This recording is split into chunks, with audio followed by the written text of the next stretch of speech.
تم حج کے بارے میں یا نماز کے بارے میں ابن عربی کا بیان سنو تو تمہیں شرم آئے گی کہ ہم یار کیا نماز پڑھتے ہیں کیا حج کرتے،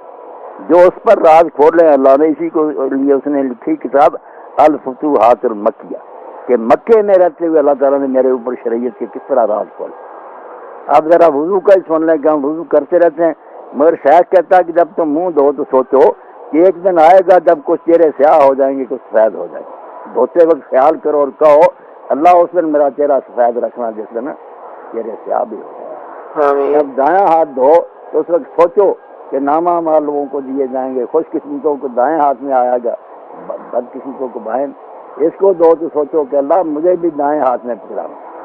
جب بایاں دو تو سوچو اللہ مجھے ان بد نصیبوں میں نہ کرنا جن کو بائیں ہاتھ میں دیا جائے تو اس کے پیچھے کتاب۔ پاؤں دو تو سوچو کہ پل صراط پر قدم ڈگمگا رہے ہوں گے اور لوگ دوزخ میں گر رہے ہوں گے، اس دن اللہ میرے قدم ثابت رکھنا، میں پل صراط سے آسانی کے لیے جی۔ منہ دو تو سوچو کہ اللہ اس دن لگ کے نہیں حجت میرے پاس کوئی ہوگے بہانہ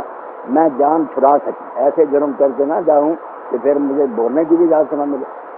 مجھے اس وقت کوئی نہ کوئی بات سجھا دینا جو میں معذرت کر سکوں کہ اللہ اس لیے مجھ سے ہو گیا۔ ناک دو تو اس وقت سوچو کہ مجھے جنت کی خوشبو سنگھانا جہنم کی بدبو نہ سنگھانا۔ اب میں نے تھوڑی سی باتیں آپ کو بتائیں جی ہاں، کیسی بات جی یہ سوچتا جائے تو جو حضور نے فرمایا کہ سارے گناہ جھڑ جاتے اب خود ہی جھڑ جاتے، توبہ کرتا جاتا ساتھ، اگر اسے پانی بہتا جائے سوچے کوئی نہ پھر اسے کیا گناہ جھڑنے جی۔ انہوں نے زیادتی کی، اگر نہیں سمجھتے نا اسی بات ہے تو بیچارے کو کافر نہ کہتے نہ ایسی باتیں کرتے، بہت برا کی۔